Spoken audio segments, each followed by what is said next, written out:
Hi everyone, welcome to my channel. ಎಲ್ಲರೂ ಹೇಗಿದ್ದೀರಾ? ಎಲ್ಲರೂ ಚೆನ್ನಾಗಿದ್ದೀರಾ ಅಂತ ಭಾವಿಸ್ತಾ ನಾನು ಕೂಡ ಚೆನ್ನಾಗಿದ್ದೀನಿ. ಇವರೇನಪ್ಪ ಇದು ಪಡ್ ರೆಸಿಪಿ ತೋರಿಸ್ತಾ ಇದ್ದಾರೆ. ಎಲ್ಲರೂ ಕಾಮನ್ ಆಗಿ ಪಡ್ ಮಾಡ್ತಾರೆ ಅಂತ ಅನ್ಕೋತಾ ಇದ್ದೀರಾ.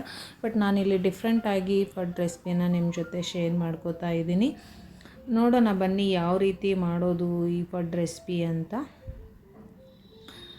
ಮೊದಲಿಗೆ ನೋಡಿ, ನಾನಿಲ್ಲಿ ದೋಸೆ ಬ್ಯಾಟರು ಅಥವಾ ನೀವು ಪಡ್ಗಾಗಿ ಮಾಡ್ಕೊಂಡಿರುವಂಥ ಬ್ಯಾಟರನ್ನು ತೊಗೊಳ್ಬೇಕು. ತುಂಬ ಚೆನ್ನಾಗಿರುತ್ತೆ, ಒಂದು ಸಲ ಟ್ರೈ ಮಾಡಿ ನೋಡಿ. ಈ ಥರ ದೋಸೆ ಬ್ಯಾಟರನ್ನು ಹಾಕ್ಕೊಂಡ್ಬಿಟ್ಟು ಚಿಕ್ಕದಾಗಿ ಸಣ್ಣದಾಗಿ ಕಟ್ ಮಾಡ್ಕೋಬೇಕು, ಈರುಳ್ಳಿನ ಸೇರಿಸ್ಕೊಂಡು. ಆಮೇಲೆ ಹಸಿ ಬಟಾಣಿ ಬರುತ್ತಲ್ವ, ಅದನ್ನು ತರಿಯಾಗಿ ರುಬ್ಬಿಟ್ಟು ಹಾಕ್ಕೋಬೇಕು. ಹಾಗೆ ಸ್ವಲ್ಪ ಜೀರಿಗೆ ಮತ್ತು ರೆಡ್ ಚಿಲ್ಲಿ ಫ್ಲೇಕ್ಸನ್ನು ಹಾಕೋತಾ ಇದ್ದೀನಿ. ಬೇಕಂದರೆ ನಿಮಗೆ ಗ್ರೀನ್ ಚಿಲ್ಲಿ ಪೇಸ್ಟನ್ನು ಮಾಡಿಕೊಂಡು ಹಾಕೋಬೋದು. ರುಚಿಗೆ ತಕ್ಕಷ್ಟು ಉಪ್ಪು, ಮೇಲ್ಗಡೆ ಸ್ವಲ್ಪ ಕೊತ್ತಂಬರಿಯನ್ನು ಸೇರಿಸ್ಕೊಂಡಿದ್ದೀನಿ. ಇದನ್ನು ಚೆನ್ನಾಗಿ ಮಿಕ್ಸ್ ಮಾಡ್ಕೋಬೇಕು. ಹಸಿ ಬಟಾಣಿ ಪಡ್ಡಂತೂ ತುಂಬ ಚೆನ್ನಾಗಿರುತ್ತೆ. ಹಸಿ ಬಟಾಣಿ ಹಾಗೇ ತಿಂತೀವಲ್ವ, ಅದನ್ನು ಪಡ್ ಜೊತೆ ಸೇರಿಸಿ ಮಾಡಿದ್ರಂತೂ ಇನ್ನೂ ಚೆನ್ನಾಗಿರುತ್ತೆ. ನೋಡಿ, ಈ ರೀತಿ ಮಿಕ್ಸ್ ಮಾಡ್ಕೋಬೇಕು. ತುಂಬ ಚೆನ್ನಾಗಿರುತ್ತೆ, ಒಂದು ಸಲ ಟ್ರೈ ಮಾಡಿ. ಒಂದೇ ಥರ ಪಡ್ಡು ತಿಂದು ಬೇಜಾರಾದಾಗ ಸ್ವಲ್ಪ ಚೇಂಜ್ ಇರಲಿ ಅಂತ ಈ ರೀತಿ ಪಡ್ಡು ಮಾಡಿದಾಗ ತುಂಬ ಚೆನ್ನಾಗಿ ಇರುತ್ತೆ. ಟೇಸ್ಟ್ ಅಂತೂ ತುಂಬ ಸಖತ್ತಾಗಿ ಬಂದಿತ್ತು. ಅದಕ್ಕೆ ನಿಮ್ಮ ಜೊತೆ ಈ ವಿಡಿಯೋನ ಶೇರ್ ಮಾಡ್ಕೋತಾ ಇದ್ದೀನಿ. ಯಾರೆಲ್ಲ ಫಸ್ಟ್ ಟೈಮ್ ನನ್ನ ಚಾನಲ್ ನೋಡ್ತಾ ಇದ್ದೀರಾ, ಹಾಗೆ ಸಬ್ಸ್ಕ್ರೈಬ್ ಮಾಡ್ಕೊಳ್ಳಿ. ಲೈಕ್, ಶೇರ್, ಕಮೆಂಟ್ ಮಾಡೋದನ್ನು ಮಾತ್ರ ಮರಿಬೇಡಿ. ಹಾಗೆ ಪಕ್ಕದಲ್ಲಿರುವಂತಹ ಬೆಲ್ ಐಕಾನನ್ನು ಪ್ರೆಸ್ ಮಾಡಿ. ನಾನು ಹಾಕುವಂಥ ಎಲ್ಲ ಹೊಸ ವಿಡಿಯೋಗಳು ನೋಟಿಫಿಕೇಷನ್ ನಿಮಗೆ ಬರುತ್ತೆ. ನೋಡಿ, ಈಗ ನಾನು ಒಂದು ಕಡೆ ಅದನ್ನು ಪಡ್ಡನ್ನು ಮಾಡ್ಕೋತಾ ಇದ್ದೀನಿ.